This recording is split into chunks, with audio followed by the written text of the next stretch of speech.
Witam serdecznie. W dzisiejszym materiale będę chciał Wam pokazać i przedstawić, myślę, że tak dosyć skrótowo, pierwszy ogólny materiał odnośnie komputera, który nazywa się Raven 060, czyli klon Atari 16-32-bitowego.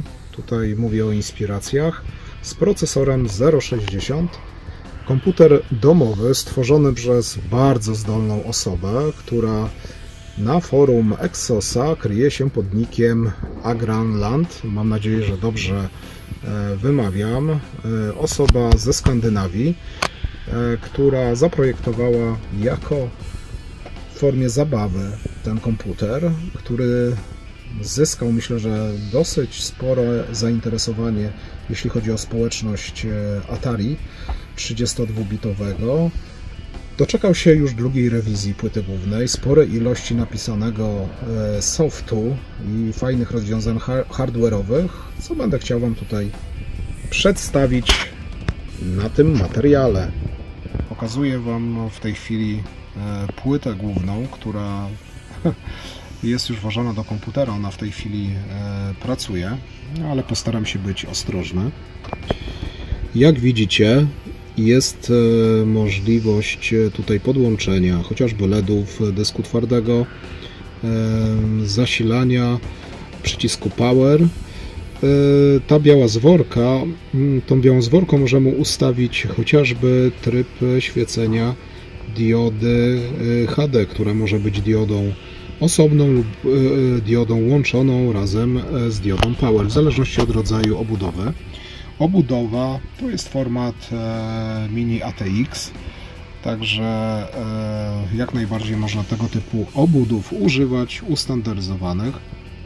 Mamy tutaj procesor 060, możemy używać również rewizji czwartej, czyli niepełnej. Praktycznie 99% rzeczy da się uruchomić, również Minta odpowiednio spreparowanego, chyba z emulacją MM-u, o ile dobrze kojarzę. Ja w tej chwili tu mam podłączony wentylator, mimo tego, że jest 5V pod 3,3 V. To daje taką możliwość, że jest praktycznie wentylator niesłyszalny, a poza tym mamy tutaj takie dwa duże wentylatory. One wydają się, że kręcą się tutaj na filmie z małymi prędkościami. To tylko tak na filmie wygląda, natomiast one tutaj chłodzą, jest naprawdę przewiew, jest chłodno, więc działa to sympatycznie. Tutaj mamy w tym miejscu wrzucony oscylator 48 MHz i on tutaj za pomocą tych zworek jest konfigurowany jako praca razy 2.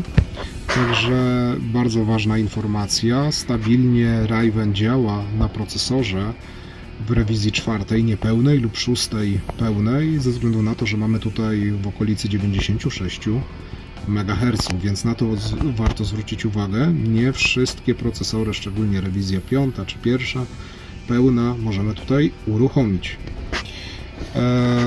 Na co warto zwrócić uwagę? Zobaczcie. Tutaj mamy tak naprawdę gniazdo ROM plus 3 gniazda na pamięć RAM.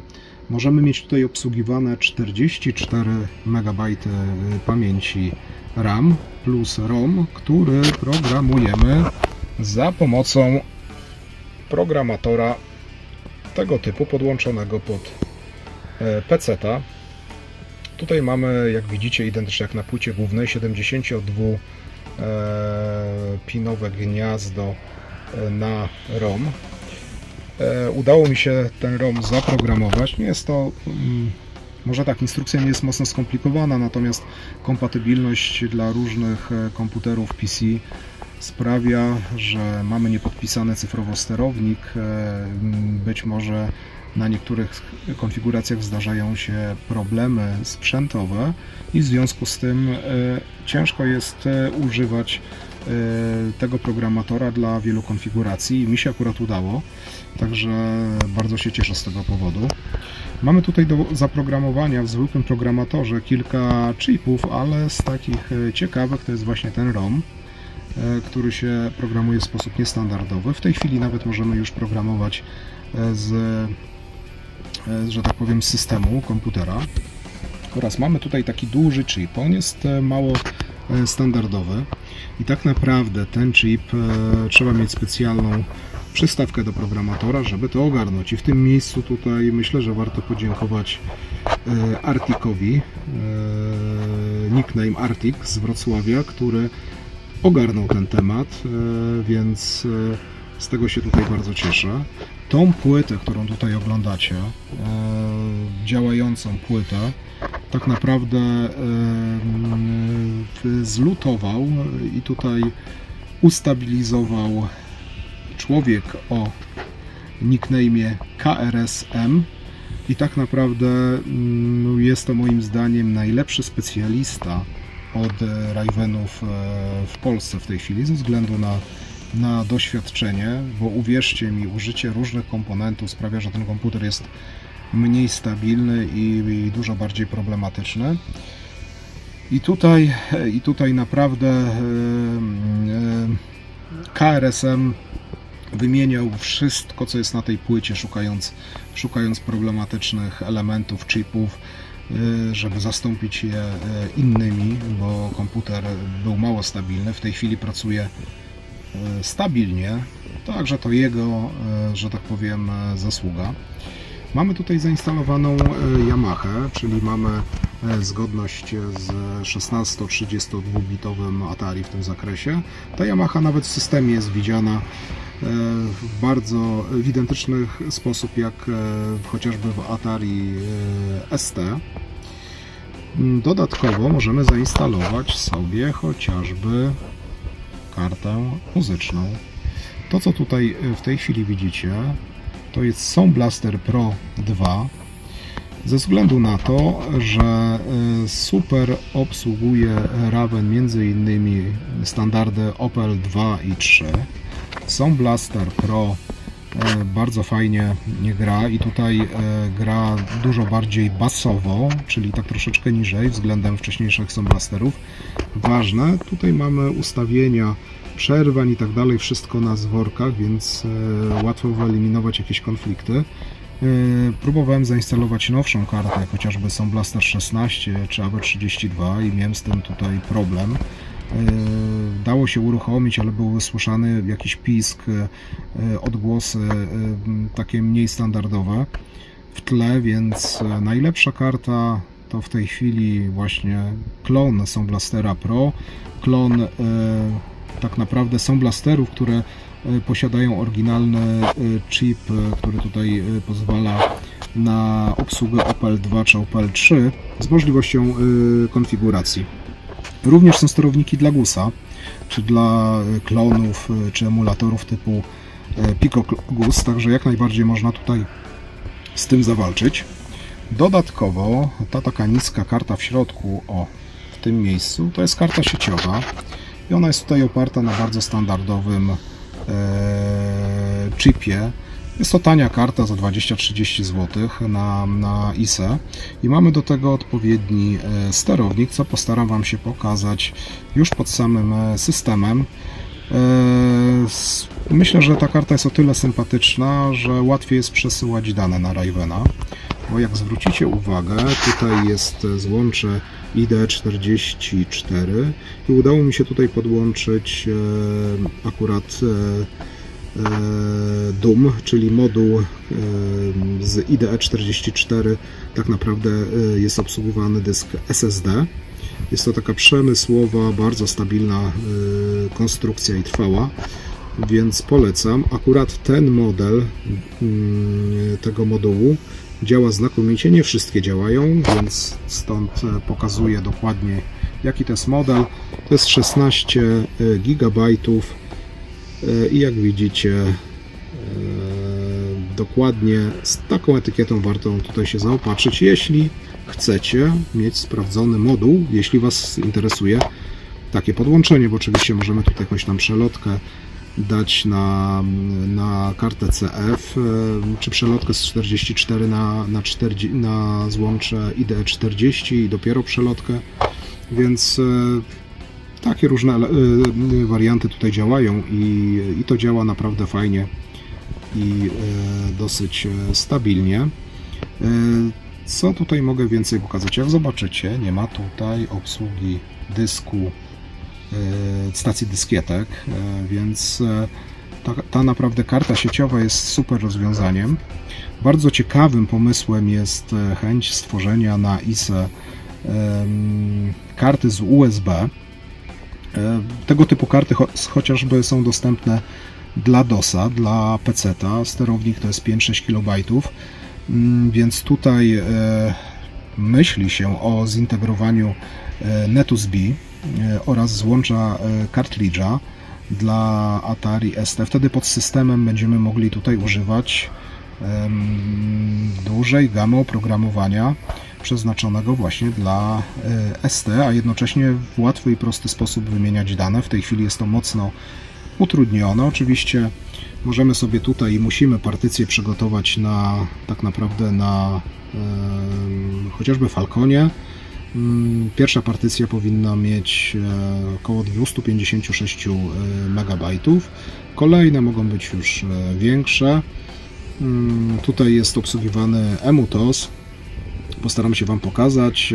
Wiem, że tutaj już u niektórych działa dystrybucja Mint, czyli dystrybucja Linuxa, takiego pod 16-32-bitowe Atari. Także niektórzy też już mają to zainstalowane i to sprawnie działa. I co mamy tutaj jeszcze? Ta karta, którą tutaj widzicie, to jest tak zwany Xenk z chipem chyba ET4000 i mamy tutaj obsługę karty graficznej i tak naprawdę możemy sobie tutaj już wyświetlać, to jest 1 megowa, więc możemy sobie wyświetlać chociażby 1024×768 rozdzielczość. Wiem, że jest kilka innych kart. Te karty akurat, jeśli chodzi o Mach-32 czy ET4000, są dosyć rzadkimi, w tej chwili drogimi kartami, ale wiem, że przy niższych rozdzielczościach, o ile dobrze czytałem, obsługiwane są również odpowiedni chyba model Cyrus Logica, chociaż sam tego nie testowałem, ale mówię, że są takie możliwości, więc jest jakaś tańsza alternatywa. Tańszą alternatywą jest tak naprawdę i drogim elementem jest procesor. Możemy kupić tą wersję niepełną, czyli rewizję 4, bez koprocesora matematycznego i możemy tutaj kupić i zaoszczędzić na karcie graficznej. Natomiast drogim też elementem są te niestandardowe pamięci, a dokładnie kostki, te, które tutaj widzicie na tych kościach pamięci, na tych tak naprawdę PCB, które tutaj służą jako podstawka do pamięci RAM. Myślę, że to tak główne informacje, które są tutaj nam potrzebne. Co więcej, może tutaj jeszcze pokażę. Możemy tutaj sobie wyjść dźwiękiem chociażby z Yamaha, lub tutaj mamy jeszcze możliwość skonfigurowania MIDI, jak widzicie. Będę chciał również wyjście Yamaha sobie tutaj bezpośrednio na kartę muzyczną, czyli na tą kartę tutaj zaimportować, tak żebym na wyjściu karty muzycznej miał wszystkie elementy, które są tutaj potrzebne. Zobaczcie, mamy tutaj chociażby dodatkowe takie batony do restartowania komputera. To jest bardzo wygodne i fajne, szczególnie jeśli testujemy sobie płytę jeszcze nie wrzuconą do obudowy. To jest, myślę, że fajna i ciekawa sprawa. Płyta jest niewielka. Jest to rewizja tak naprawdę A1. Pierwszą rewizją było A0. Tak naprawdę sporym ograniczeniem jest ilość pamięci. Do większości prac myślę, że wystarczy te, powiedzmy, 44 MB pamięci, natomiast Natomiast jeśli ktoś używa chociażby Calamusa i potrzebuje tam setek megabajtów pamięci, może być to kłopotliwe. Trzeba wtedy robić jakieś takie mniejsze składy, czyli dzielić plik składowy. Mam oczywiście 40 MB TT-RAMu, 4 MB tej podstawowej pamięci i działa to, myślę, że dosyć sympatycznie i sprawnie. Będę chciał Wam to za chwilę pokazać. Jak widzicie w tej chwili na ekranie mamy tryb czarno-biały, czyli monochromatyczny. Dlaczego tak się dzieje? Spójrzcie na podgląd z kamery. Dysk, właściwie ten dysk IDE w tej chwili jest wymontowany. Złącze gniazdo IDE44 jest puste. W związku z tym system wystartował nam w takim, a nie innym stanie, gdzie mamy dostępny dysk C. Ten dysk C tak naprawdę jest tym, co znajduje się w ROMie. Więc zawsze dyskiem ostatnim, bez względu w jakim stanie tutaj Ravena podłączymy, kruka, mamy ostatni dysk dostępny, to co jest w ROMie. A w ROMie mamy tutaj między innymi sterowniki, karty graficznej i podstawowe TOS, czy podstawowe sterowniki, które mamy tutaj dla Ravena zaimplementowane i chociażby sterowniki dla złącz ISA. O ile dobrze pamiętam, pierwsze kompilacje ROMu zajmowały w okolicy 200-300 KB. W tej chwili urosło to do ponad 800 KB, więc tych sterowników jest naprawdę sporo. Za chwilę postaram się włączyć komputer z włożonym tutaj i skonfigurowanym dyskiem twardym. Zobaczycie, jaka jest różnica. W tej chwili, jak widzicie, moduł DOM został już włożony w złącze IDE. Przy starcie systemu nacisnąłem Delete i pojawiło nam się tutaj menu, które jest mocno wzorowane na tym, które mamy dostępne chociażby dla CT60, CT63 w wersji 1.05, o ile dobrze kojarzę. Jest to bardzo funkcjonalne menu, czy BIOS, możemy to tak nazwać. W tej chwili mam podłączone wyjście dźwięku z Yamahy, także usłyszycie charakterystyczny klik jak na 16-32-bitowym Atari. Także mamy podstawowe informacje odnośnie systemu. Jak widać, jest to procesor 060, mamy dostępne 44 MB pamięci RAM, 4 standardowe zaadresowane megabajty, jak w ST, natomiast 40 MB w ramach rozszerzenia TT-RAM czy FastRAM, w zależności jak sobie tutaj chcemy to nazwać. Jest oczywiście 32-bitowe adresowanie dla tych pozostałych 40 MB. Mamy włączony cache dla procesora, więc te wszystkie tutaj informacje są zawarte, jak również sterowniki, które mamy tutaj dostępne i mamy m.in. sterownik Nova, który w czasie botowania ma rozdzielczość 640 na 480, jednobitowa rozdzielczość, czyli ten tryb monochromatyczny. Natomiast już po przejściu do systemu mamy 2:8, czyli 256 kolorów, 8-bitowy tryb, 1024 na 768. Ja już wychodzę i przechodzimy bezpośrednio do systemu EMU-TOS. Chwilę to potrwa, ze względu na to, że tutaj PC musi się poprzełączać w odpowiedniej rozdzielczości, żebyśmy zobaczyli obraz na graberze. Jak widzicie, jest tutaj sporo dysków. Ten ostatni dysk to jest ROM, czyli to, co widzieliśmy jako wcześniejsze C, kiedy nie były podłączone inne dyski.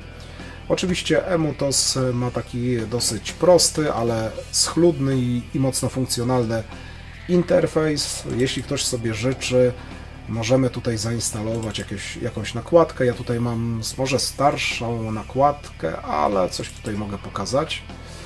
Chociażby tak może wyglądać ten emutos. Jak widzicie, tutaj już jest oddzielna ikonka dla ROMu, więc jest to takie bardziej może funkcjonalne.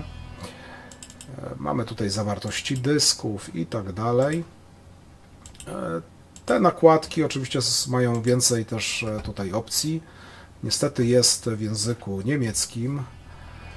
Ja słabo mówię w języku Goethego, a właściwie w ogóle nie mówię, natomiast mamy tutaj dodatkowych sporo opcji. Tutaj mogę się zorientować, jak chociażby możliwość wstawienia tła, ilości farby, czyli kolorów i tak dalej, więc tych funkcji troszeczkę jest. Ja może wyjdę, bo jednak wolę mieć system w języku angielskim. Wiem, że nowa wersja tego Tinga jest dostępna w języku angielskim. Natomiast co ja Wam tutaj mogę pokazać? Na dysku C w katalogu Raven to, co sobie ściągnąłem z GitHuba, czyli mamy tutaj dodatkowe sterowniki. Jak widzicie, jest chociażby emulator Motorola 68000 skompilowany dla Ravena na procesora 68060, także ciekawa emulacja i dzięki tej emulacji mamy możliwość przy wykorzystaniu karty graficznej, bo nie mamy typowego chipsetu dla Atari ST w niskiej rozdzielczości, możemy sobie tutaj uruchamiać grę z Atari ST, co będę chciał Wam pokazać, że wygląda to całkiem sympatycznie. Tutaj mamy Eiffel, czyli obsługę tak naprawdę klawiatury czy myszy. Mamy na płycie zintegrowany ten interfejs. Jak widzicie, jeśli chodzi o muzykę, mamy syntezę FM, mamy sterowniki dla GUSa, mamy sterowniki dla MPU 401, mamy sterowniki dla OPL MIDI, mamy również dla Pico GUSa, który jest tak naprawdę emulatorem i mimo samej nazwy możemy tutaj emulować bardzo różne karty, jeśli ktoś chce oczywiście włożyć emulator, ale mamy tutaj między innymi ten sterownik i on jest dosyć ciekawy ze względu na to, że nie mamy możliwości jeszcze podłączenia USB czy karty, czy stacji dyskietek i zobaczcie,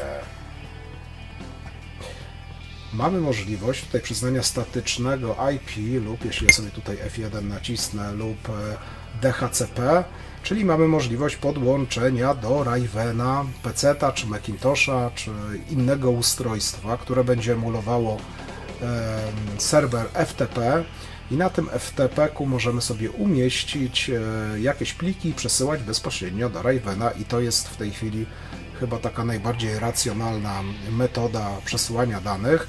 Oczywiście, jeśli będziecie tutaj mocniej zainteresowani, to pokażę, jak to skonfigurować i jak to tutaj z tym sobie zadziałać. Natomiast same sterowniki oczywiście musimy umieścić w auto. Jak ja tutaj Wam pokażę swoje auto, to z takich ciekawych rzeczy to mamy tutaj zaimplementowane te rzeczy, które idą przez ISE, ale mamy tutaj OPL MIDI między innymi, co jest dosyć ciekawym rozwiązaniem. I pokażę Wam, że to działa. W tej chwili mamy podłączoną Yamahę, więc pokażę coś może z Atari ST, ale za chwilę może pokażę Wam, że tutaj też rzeczy systemowe, czyli to, co jest tutaj zostało bezpośrednio napisane dla systemu i nie wymaga dodatkowych jakichś układów specjalizowanych, jak chociażby DSP z Falcona, to będzie działało. A może Wam pokażę, bo akurat ściągnąłem nie tą wersję, co trzeba. Tutaj mamy MX Player, który obsługuje, jeśli ja tutaj spróbuję włączyć, będzie napisane, że wyłączane są jakieś pluginy i nie jest maszyna kompatybilna, bo ten program wykorzystuje akurat dodatkowe układy specjalizowane dla Atari Falcona, ale jest wersja skompilowana również, która tutaj działa na procesorze bezpośrednio i mamy możliwość uruchomienia. Nawet, tylko to pracuje mało stabilnie, jak zresztą każdy Cubase Audio skrakowane dla 0.60, bo oryginał działa tylko na 0.30 i wymaga klucza.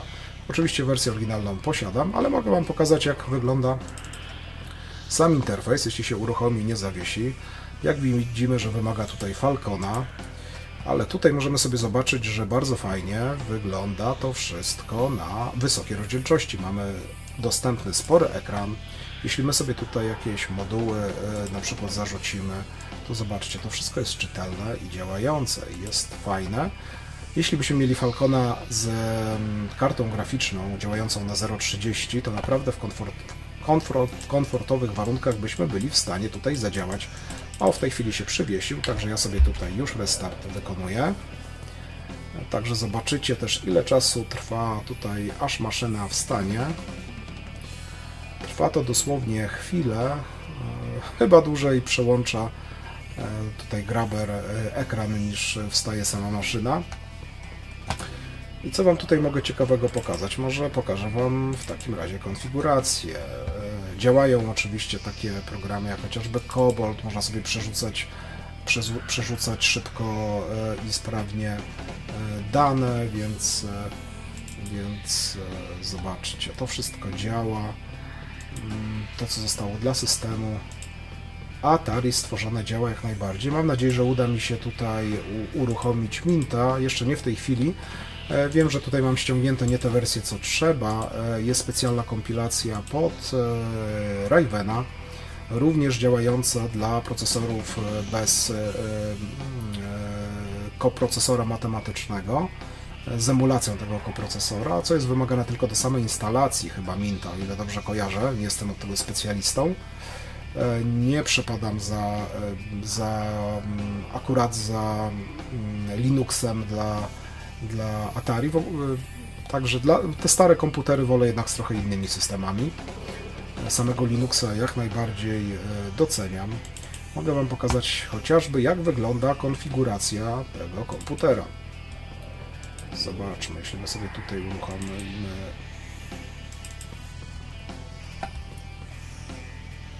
informacja o systemie.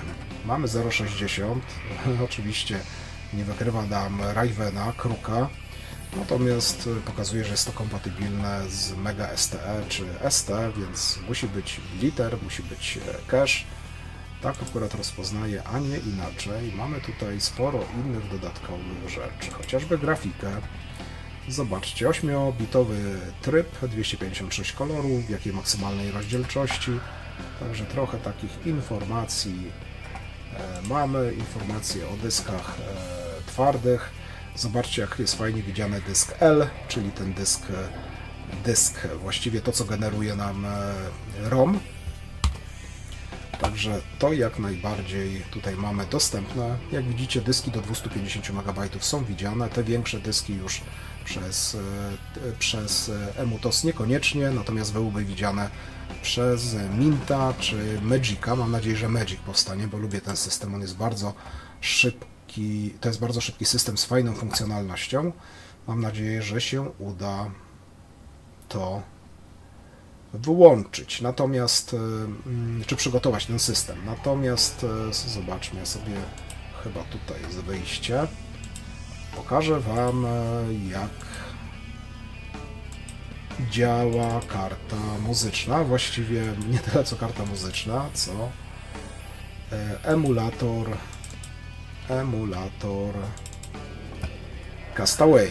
Z tego co wiem, jest również SCAMST, czyli są te przygodówki dostępne, już dobrze skompilowane, o ile wymagało to kompilacji pod Ravena. Są dodatkowo, nie wiem, jakieś emulatory Game Boya. Wiem, że takie rzeczy są uruchamiane, więc tego typu emulatorów jest sporo, a działa to sympatycznie, zresztą sami zobaczycie. Przeciągam tutaj komando do emulatora. Czas odpalenia tego emulatora jest identyczny jak w przypadku chyba pracy dyskietki. Zobaczmy, ja tutaj sobie spację kliknę. Zresztą macie please wait, więc czekamy. Powinniście usłyszeć Yamaha. Ja wtedy zamilknę, pokażę Wam, jak to wygląda przez chwilę. Mógłbym podłączyć joystick, bo sprawdzałem. Możemy tutaj podłączyć i kierować jak najbardziej, ale to może niekoniecznie jest akurat odcinek o tym, jak grać w Commando, natomiast chciałem Wam tylko pokazać.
Ok, przełączyłem źródło dźwięku już bezpośrednio na kartę muzyczną, także będziecie mogli usłyszeć, jak działa OPL w wersji trzeciej, także na tytułach, które tutaj zostały chociażby skompilowane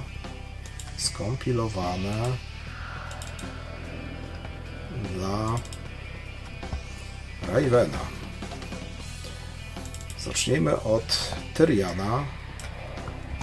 Mamy tutaj, zobaczcie, wersję dla 0.60 i wersję dla niepełnego procesora.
Jak widzieliście i mam nadzieję, że usłyszeliście, bo ja mam akurat dźwięk wyłączony, żeby nie wchodził mi tutaj w mikrofon i żeby nie pojawiało się zbyt duże echo, działa to całkiem sympatycznie.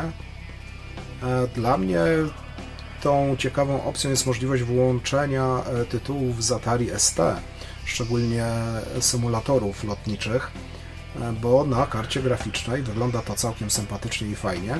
Tutaj zwrócę uwagę na jedną rzecz, jeśli chodzi o kartę graficzną. Mój Tseng z ET4000 działa w ten sposób, że kiedy włączę jakąś grę, on tutaj zmienia częstotliwości próbkowania ekranu i która jest tak naprawdę to próbkowanie poza rozdzielczością mojego monitora, takiego nowoczesnego, powiedzmy, monitora.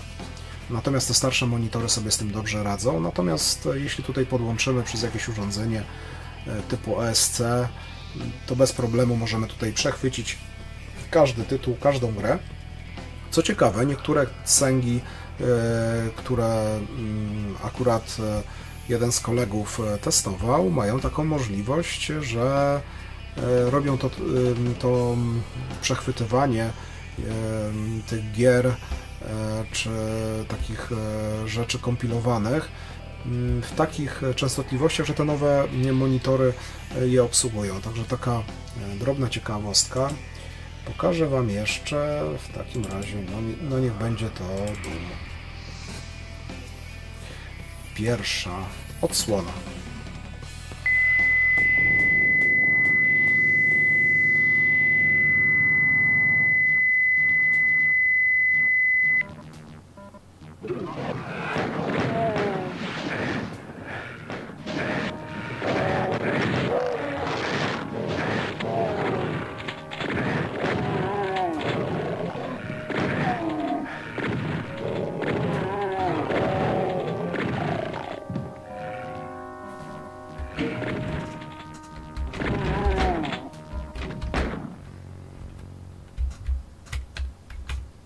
Jak widzicie, wszystko chodzi sprawnie, płynnie, także jest to, myślę, że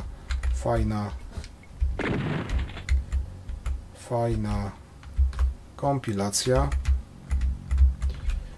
Więc najważniejsza gra, czyli Doom, działa stabilnie, odgłosy, wszystko jest naprawdę na wysokim poziomie. Ok.